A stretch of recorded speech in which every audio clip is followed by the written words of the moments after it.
Very good evening, everybody. We are back again. I'm Abhilash, and I'm the physics head here at the Ask IITians. And we are doing a very important revision for the upcoming NEET exam. And the chapter we have also taken is really very important. Every year, there are many questions in NEET from this particular chapter. So today, we are proceeding ahead in the series with the lecture number 2. And in this lecture also, we will be discussing about the remaining concepts that we couldn't discuss the last time. So let's begin. Again, I'll give you the list of the concepts that we are about to discuss. So last time we discussed Coulomb's law and a little bit about electric field we started with. So today let's continue our discussion with the electric field. And first of all, let me give you a bit idea about electric field. If I remember, last time I told you about the electric field due to a ring. Today, let's discuss electric field due to shell, spheres, and all those things. So first of all, let's talk about shell. Now we need to understand that in shell, it doesn't matter if it's a conductor or it's an insulator. For both, there is no difference in the formula of field. If we talk about at an inside point, then anywhere inside a shell, field will be 0. Now here we need to take care about that the charge must be uniformly distributed.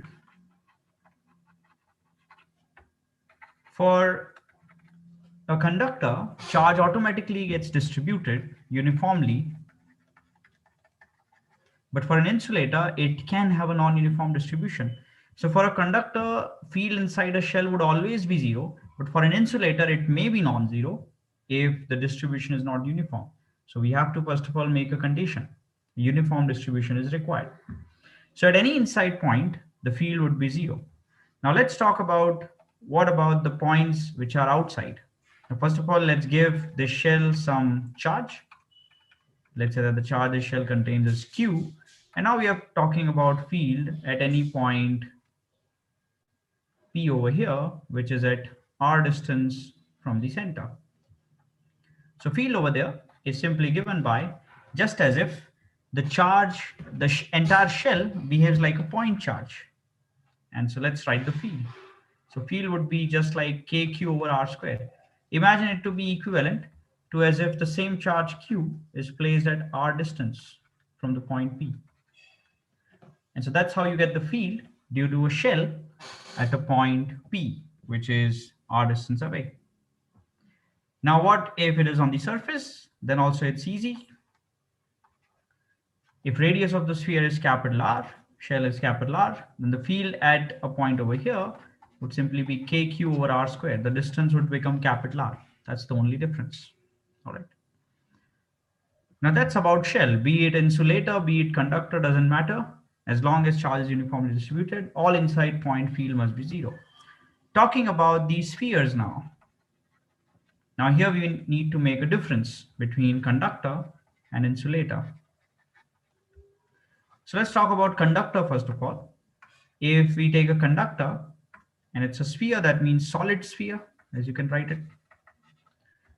Then for outside point at a distance R, when you're talking about field, and the charge is uniformly distributed. Now there is an important thing over here. Even if you give a conductor a charge throughout its volume, all the charge will suddenly come up to the surface. None of the charge can stay inside the volume. So this entire charge which you're looking at right now is at the surface only, Q. Why does that happen? Well, we can discuss that as well. A quick revision I'll give you for that. Right now, what will be the field? So again, it will behave like a point charge. Field will be KQ over R squared. What about if it was an insulator? Well, there would have been no difference. Even for the insulator, same field would be there. If it is at a distance R, point P, and here actually charge can stay everywhere. inside the volume also. That's the only difference. But still it's Q only. And also it has uniform distribution. That's also important. So here the field would be same, KQ over R square.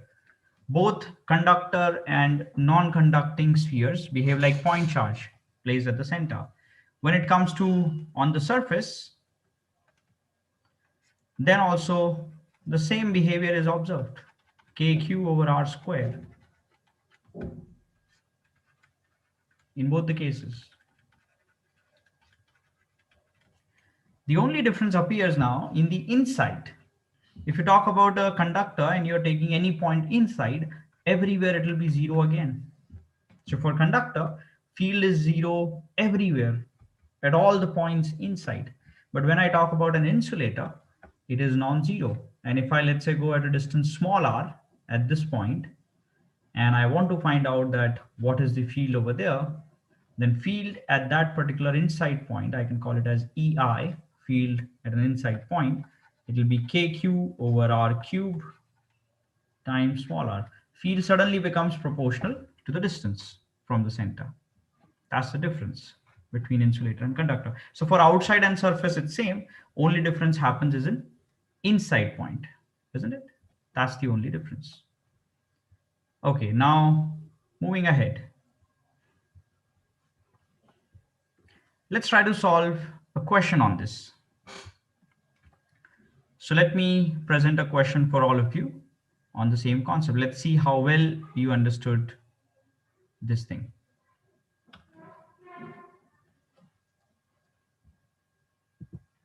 So here's a question for all of you that tests your understanding for everything. Good evening. So everybody can try. Thank you.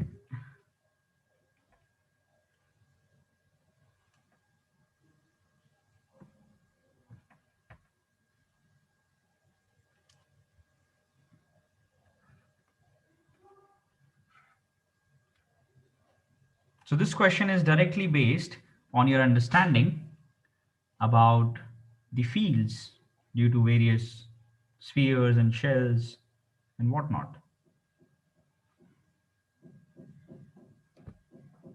So let's see what answer you get for this.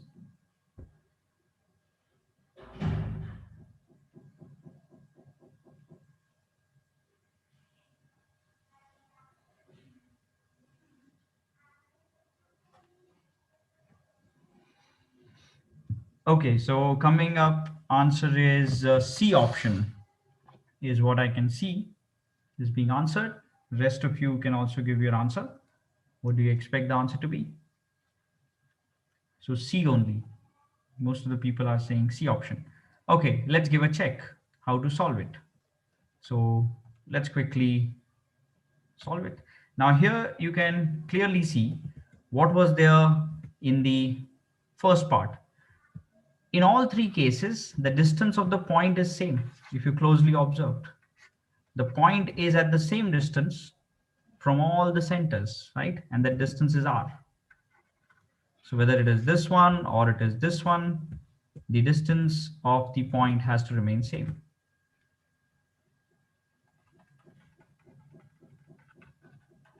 This is our second case. So point is kind of same, only the spheres are changing. And what about the last one? Last one is even much bigger. So let me quickly write over here. You already can see the diagram. So in the first case, it's an outside point. For an outside point, what do we write the field to be? Well, KQ over whatever the distance, right? Charge was Q and the distance was R. So E1 is KQ by R square. What about E2? In second case, the sphere had the charge 2Q and it's on the surface. So E2 would be K2Q over the distance is same, R square. Easy as that for E1 and E2. And what about the last one? Last one, it was an inside point. So for inside point, we have already written the field. It has to be KQ over R cube. The charge was 4Q. The radius of that sphere was 2R. And then the distance, which is same R. So you can see here denominator 2 cube will give me 8, and that will be kq over 2 r square. So quite clearly, if we see the order, E2 is max, then it's E1, and then it's E3. So E2, E1, E3, and that's perfect. C option was correct. Absolutely right. So that is simple about electric field due to spheres and shells. We can easily solve questions of that. Now quickly moving to the next part, once we are done with the field, now it's time to quickly revise the concepts of potential. Potential is a little bit tricky for some people. So potential just behaves like field.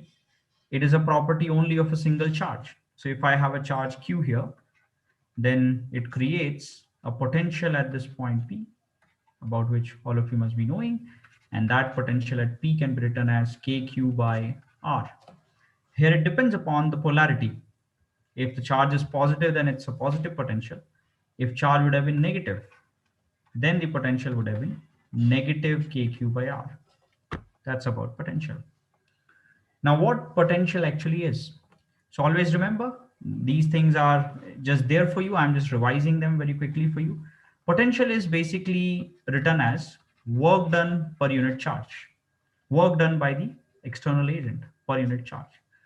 So whatever work external agent does, you divide by the charge and you get the potential. Or we can also see other way around. Work done by external agent is charge times the potential. That's how we can put it. But in all these cases, we moved from infinity to a point P, which we are talking about. And since we have moved from infinity, I can write it just as a potential, because potential of infinity is 0. What if I would have moved from a point B to A? Or as we in a standard way write A to B, if that works. What if we move from a point A to B? So final point is B, initial point is A, then the same thing actually becomes a difference. It becomes VB minus VA is work done by external agent by the charge that you're moving. All right. So you have to be very careful that what you're talking about. And also you should remember that work done by external agent is also change in the potential energy. You can also write it as UB minus UA over Q. And so there we get a relation between energy and potential. So potential energy and potential are related like this. Delta U is Q times delta V. This is how we can relate them. Not only that there is a relation between energy and potential, there is also a relation between potential and field. And how do we relate potential and field? So, well, just like you must have seen the formula for work done. How is work done given by? Integral F dot dr. That's work done, which is energy. And that's, again, if it's a work done by external agent, it's change in potential energy. Similarly, one can say, we can write delta V. Energy depends upon force, then potential has to do with electric field, E dot dr. So that's how the change in potential given by. Now, the moment we write the electrostatic field, because here the force was external, but the field we are writing is of electrostatic, so we have to put a negative, because external agent and electrostatic force are always opposite to each other. And so hence comes a negative. In this case also, we are going from point A to point B. So this becomes a relation between field and potential. And there are multiple questions that are based on it. Again, this delta V, you must remember, is VB minus VA, integral E dot dr. And here we have a dot product.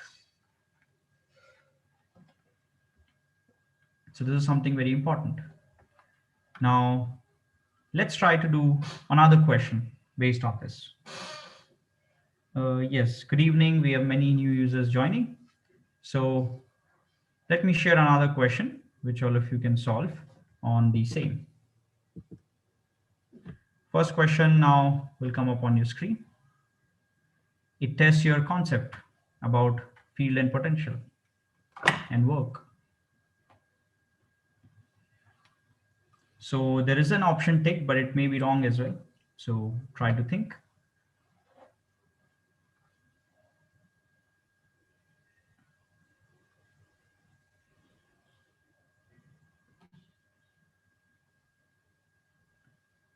Okay, so all of you can answer. This is an actual NEET question. All the questions that I will be sharing today are past year NEET questions.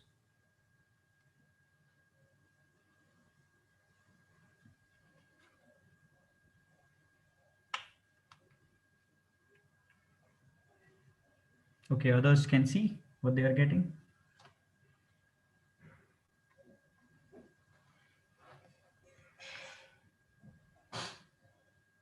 So perfect. The correct option is second one only. What could be the reason for work done to be same in all the three cases? Because just now we saw the formula, right? The change in potential energy, or what we call work done by external agent, is what? It's Q times the change in potential, VB minus VA, isn't it? So W is Q times VB minus VA. If you observe over here, look at the potential difference between B and A in all four diagrams. It's same, 40 minus 20. So in all the cases, delta V is same. And the charge you're moving is also same. So work done would be same. Hence the second option. Now let's try one more on the same. This is also a NEET question past year.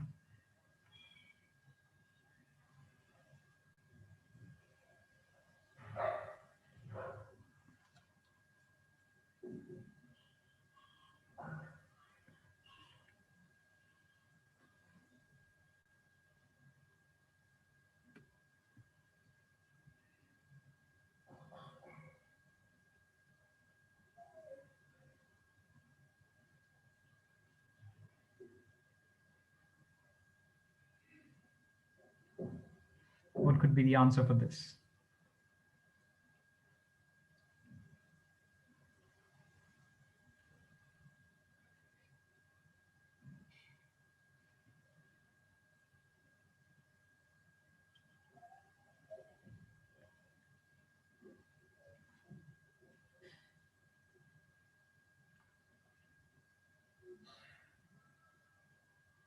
Okay, so yes, the answer is correct, and the answer is 0. It was a very tricky question. And the reason for answer to be 0, because just now, what did we learn? We learned that how field and potential are related. And if you clearly observe here, they are saying that the potential is constant throughout. If it's constant throughout, then delta V has to be 0. So E dot dr is 0. Now there could have been a possibility that we are moving at 90 degree, then also the dot product could be 0. But they are saying not only at 90, if you move anywhere, it's 0 throughout. The only possibility for that is if electric field is 0. Then only change in potential is 0.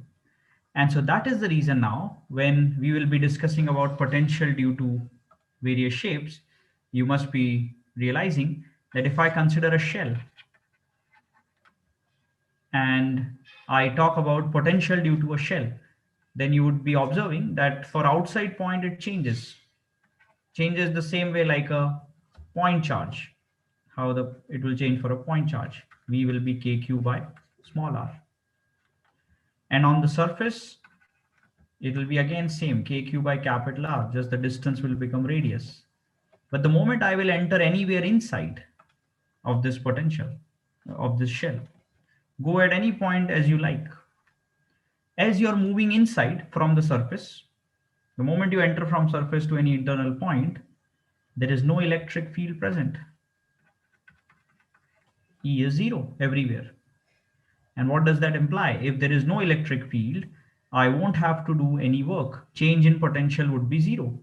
So whatever is the potential on the surface, same is on this point. Remember, I said change in potential 0. I didn't say V is 0. Potential is there, but same as that on the surface. So at any inside point, potential is same as that on the surface. That we must always remember. And what about if it's a solid sphere instead of shell? Well, then it again depends upon whether it's conductor or it's insulator. So when I write solid sphere, we need to make contrast here. If it's a conductor, there is no change, because for conductor solid sphere also, inside field is 0. So everything same as shell. But when we have an insulator, and there we would like to talk about potential.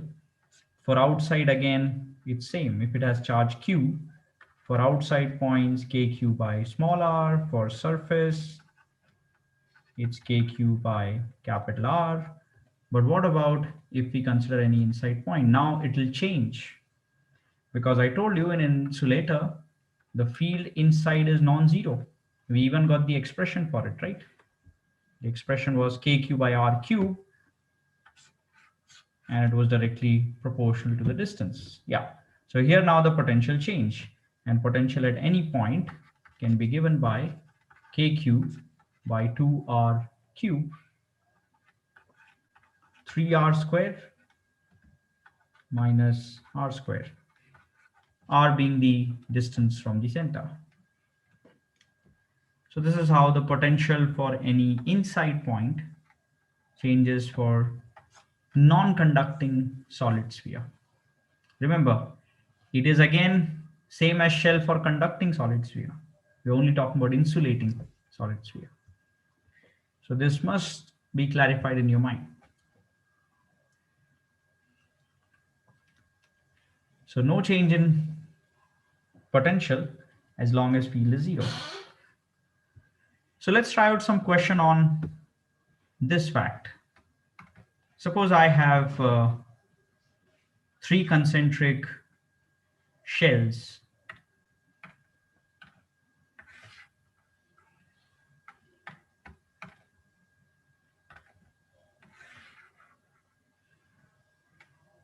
So as you can see, these are 3 concentric shells. Let's make their radius r. This one is 2r, and the last one has 3r.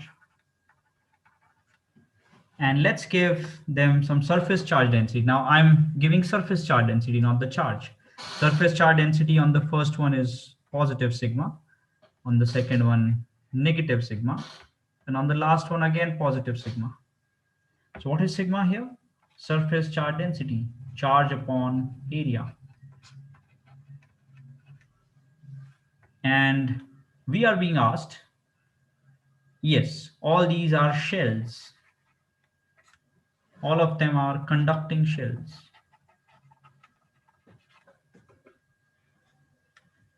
And what we are being asked, that if I name them as A, B, C,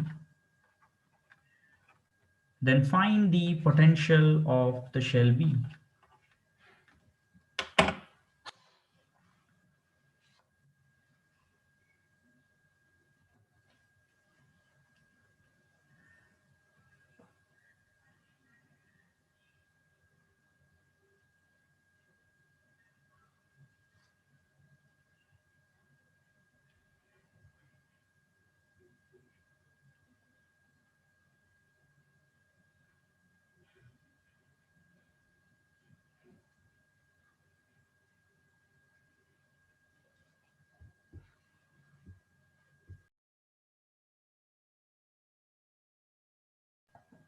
So waiting for everybody to solve. Give your attempt to it. Just use the concepts of potential.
Okay, so there seems nobody has got the answer so far.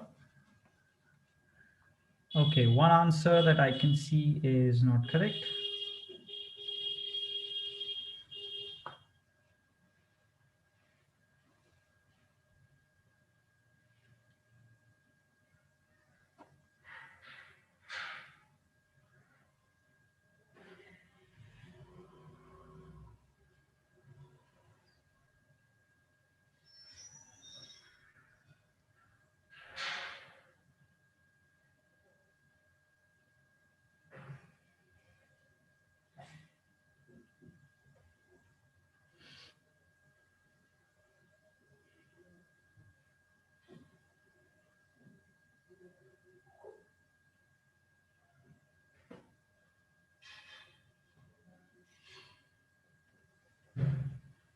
Okay, question seems to get complicated. So, all right, guys, let's solve them. We must understand here that whenever a potential is written at a place, that find the potential of at that particular point, then we have to take the effect of everything around it. Everything will be having effect on it. So take for instance, when I'm talking about potential of shell B, then everything that means including A and C will have their effect on B. And B's own charge will also have effect on it. Now, first thing we should do is we shall find the charge on each of the shell. So we have the sigma, which is charge over area, cross multiply the area, and you get the charge. Charge is sigma into area. So charge on the first shell would be sigma into its surface area. Surface area of a shell is 4 pi r square. That is its surface area. Surface area of B is 4 pi 2r square. And surface area of C is 4 pi 3r square.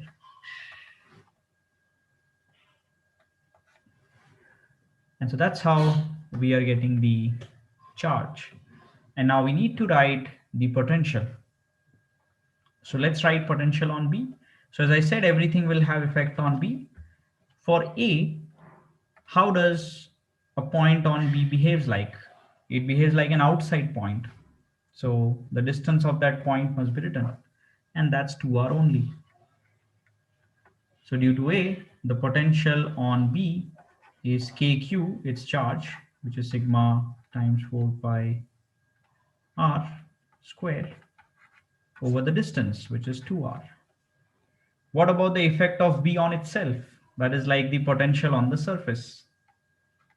And it's a negative charge, remember. So K sigma 4 pi 2r squared over its radius.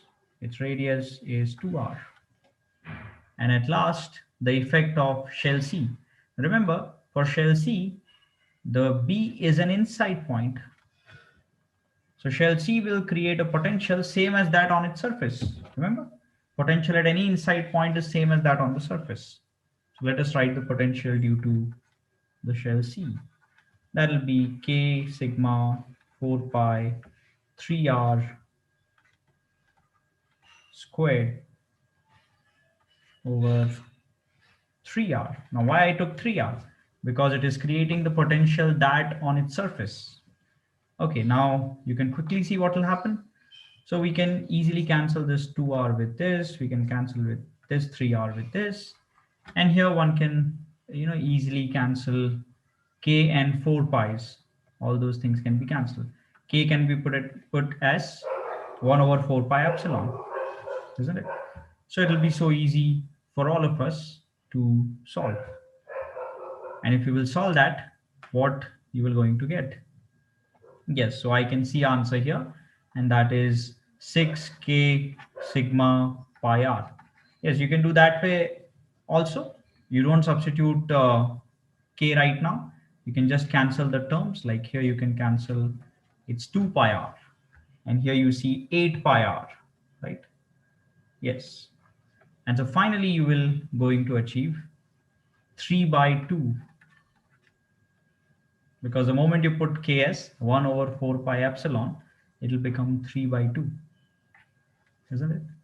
Sigma over epsilon naught r. So that is our potential at B. So there is effect of everything around.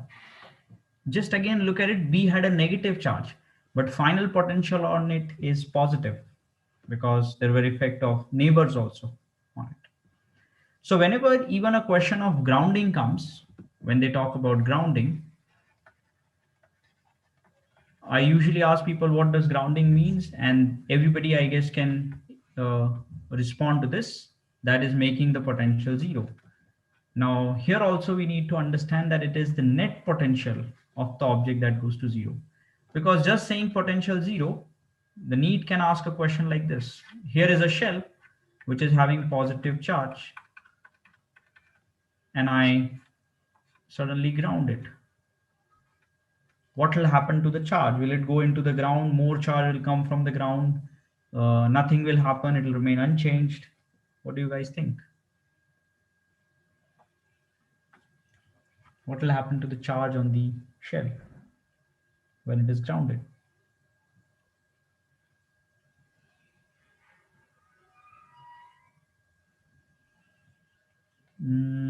Okay. What about rest of you? What do you think? What will happen to the charge? So actually the charge will going to move to the ground. Why? Because, or you can say electrons will come from the ground on the sphere, because finally we want to make its potential zero. That's what grounding means. Right now having the positive charge, it has a non-zero potential. Whatever its charge is kq by r. I want to make it zero. So electrons will actually come from the ground. Or other way of saying the same is all the positive charge on the shell will move to the ground and it will become neutral, isn't it? So that should be the answer. But the same question, suppose here is a shell which is positively charged. And now what I do is I bring a positive charge nearby, plus Q, and I ground this. What will happen to the charge on the shell? What would be the answer in this case? There's a positive charge in the vicinity.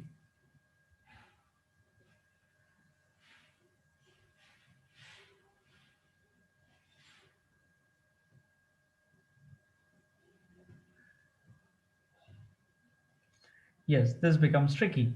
The answer has to be, this time the shell will get an overall negative charge. Why it happens?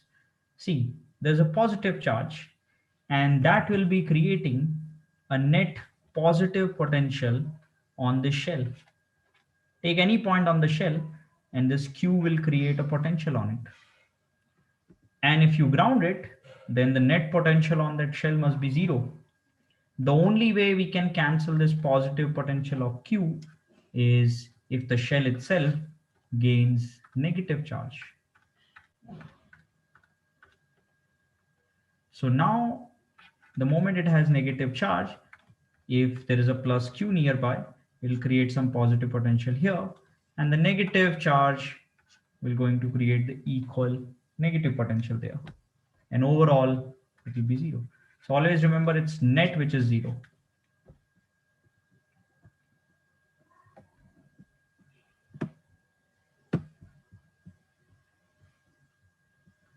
So either positive जाएगा electron आएगा. Yes.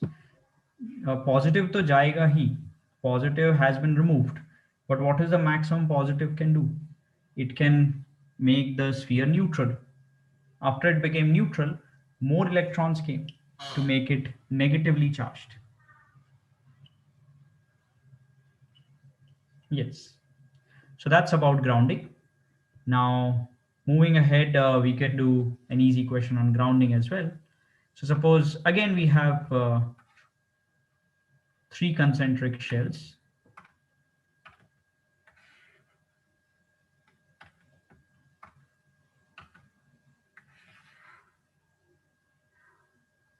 Like this. All 3 are shells again, concentric. Let's keep the radius also same way as the previous question, R, 2R, and 3R.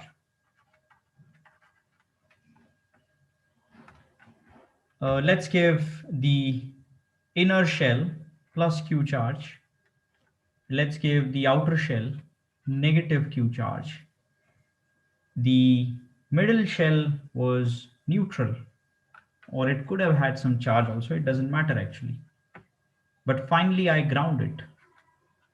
The middle shell is grounded. And the question asks, what would be the charge on it after grounding? How much charge will appear on it? I will name here A, B, C. So I repeat the question. A and C have a charge of plus Q and minus Q on them. B is suddenly grounded. What would be the charge we'll see on B after grounding?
No, both charges are same. Like one is plus capital Q, one is negative Q.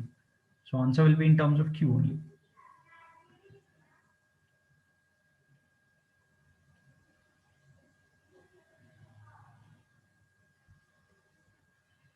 Okay, so one answer I can see from my hex end, and that is negative Q by 3. So let's have a check if that's correct. Again, we have to do the same thing which I told you just now, making the net potential 0 of that particular shell. So who is creating the potential on B? We just did this type of question previously. Well, A will create a potential on B and it will behave like an outside point at a distance 2r.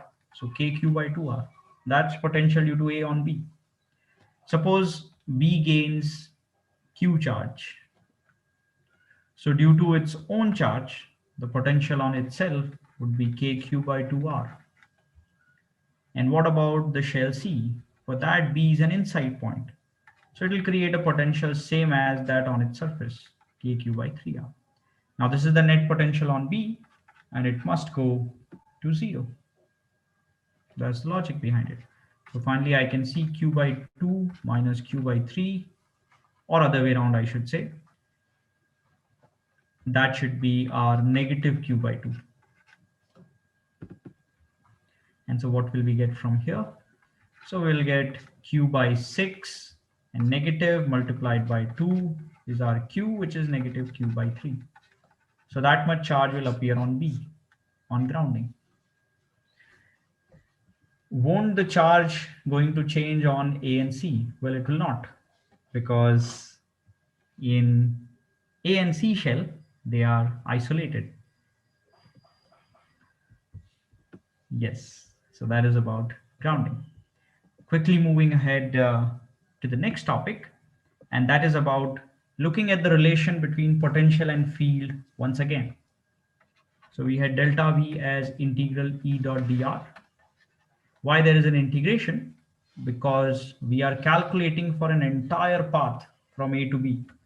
We need not always calculate for entire path. We might also see short changes. For the case of short change, you just take dV and then integral is gone. So this is telling you, if you move a dr distance, then the change in potential dV will be given by this. Now here, we may quickly see that dot product is E dr cos of theta. Now you can clearly see in front of dV there is a negative sign. Now E and dr are always positive because they are magnitudes. but cos theta can be positive or negative. Depending upon that, dV will be positive or negative. So if cos theta is always positive, that means theta is acute. If theta is an acute angle, cos theta will always be positive. And if cos theta is always positive, then what will be dV? It will be negative. And dV negative means change in potential negative means potential is dropping as you're moving. So it tells you that whenever you move, making an acute angle with the electric field, dr is your displacement. That means that is where you're moving. As long as you make an acute angle with the field, you're always going in the direction of decreasing potential. Wherever you're going, potential is constantly dropping. And when will the drop be maximum? Like I go in this direction, I notice the drop. I go in that, I notice the drop. And then I notice the drop in this direction. In a particular direction, the drop was maximum. So when will this dV will be maximum negative? When cos gives us 1.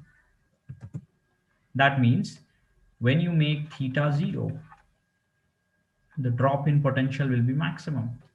And theta 0 means wherever the electric field is, you are moving in that direction only.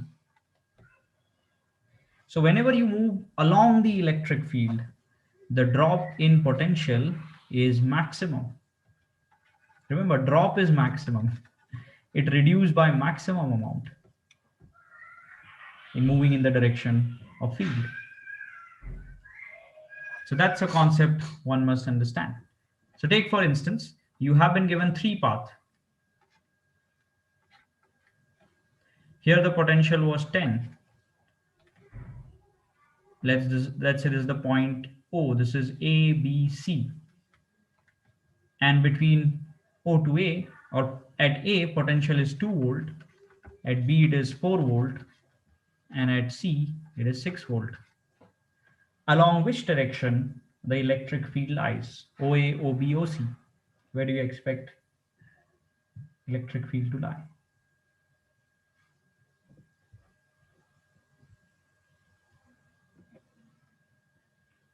Any answer?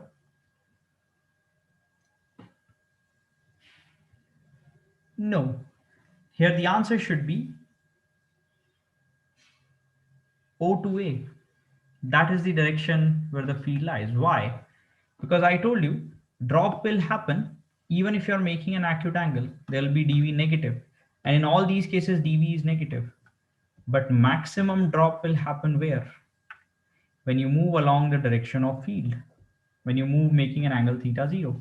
So I clearly see in OA direction, delta V is negative 8. For OB, it was negative 6. And for OC, it was negative 4. So maximum drop is along 8 volt, that is along OA.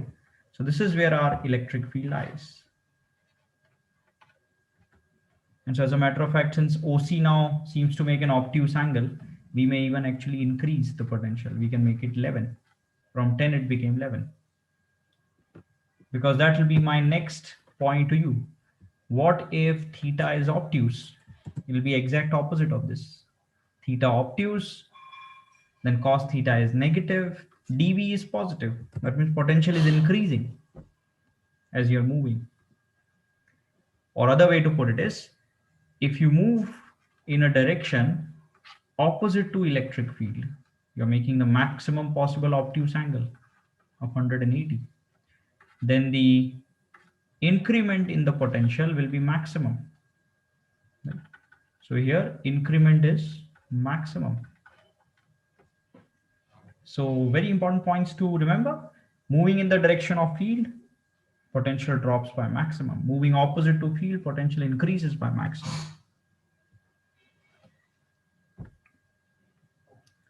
And what if I talk about the third case? What if cos theta is 0? Cos theta is 0 when theta is 90 degrees.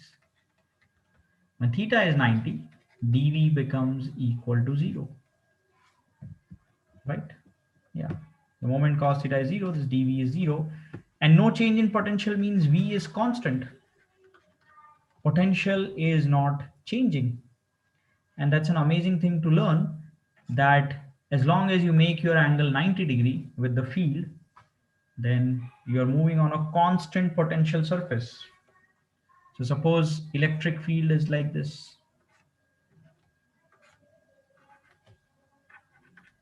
I have to move in such a way that all the time my displacement makes 90° angle. This is my displacement dr.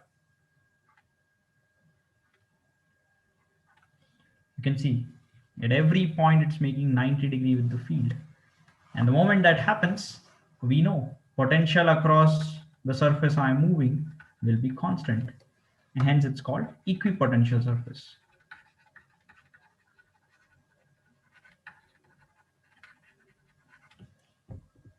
So wherever you have to find equipotential surface, just find out where the electric field is and get or move in a direction perpendicular to it.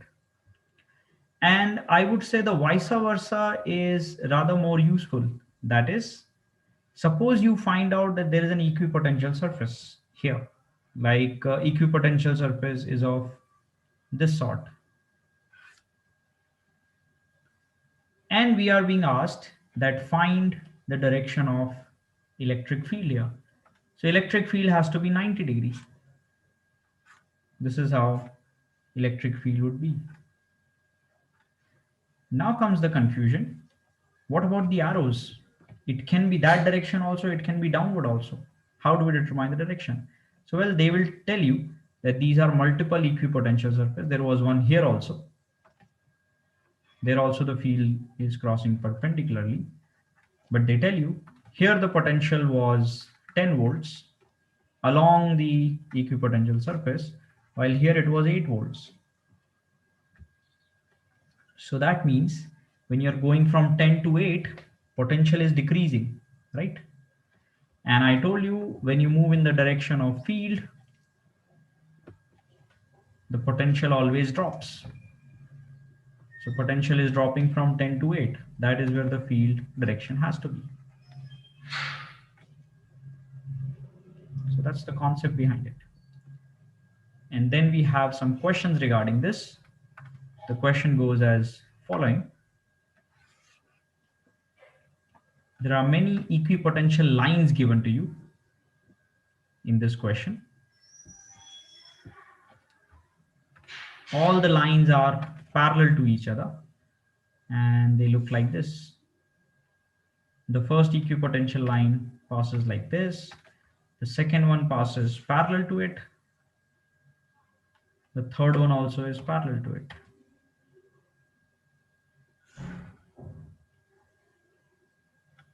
Like this. These are all equipotential lines. Potential at the first is 10. Potential at the second is 20. Potential at the third is 30. And all these lines make same angle 30° with the x-axis.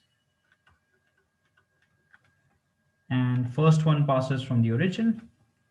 The second one passes from 10, 0. Third one passes from 20, 0. And all these distances are in centimeters. X-axis is in centimeters. So find the magnitude and direction of electric field.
Okay, so first thing is about the direction. Where should the direction point?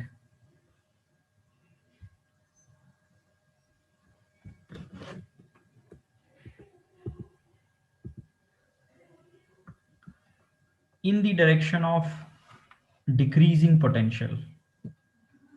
So decreasing potential is from 30 to 10.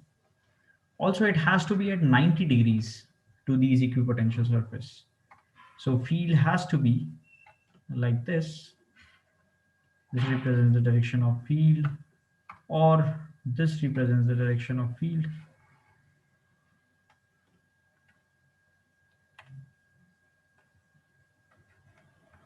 Like this.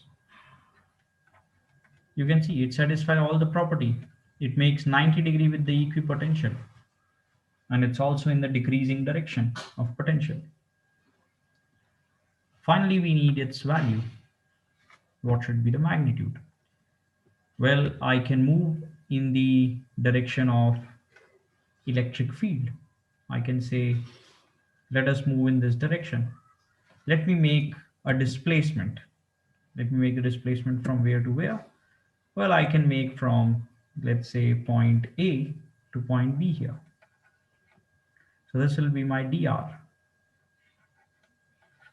And I'm moving in the direction of electric field. So when I write dv, it's negative E dr, and the angle I'm moving at is 0. I move in the direction of electric field only, right? Now what is the dv? Change in potential from A to B. It's negative 10. Electric field is what I need. What is my displacement? So AB distance, if I need, this angle is 90. This is 10 centimeter.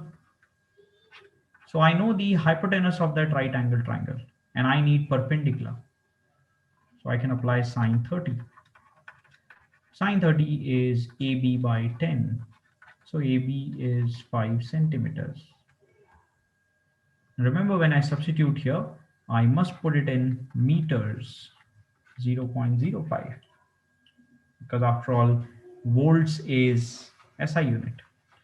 And so from here we get the field as 200 volts per meter. So this is how we use this concept. Field is 200 volts per meter.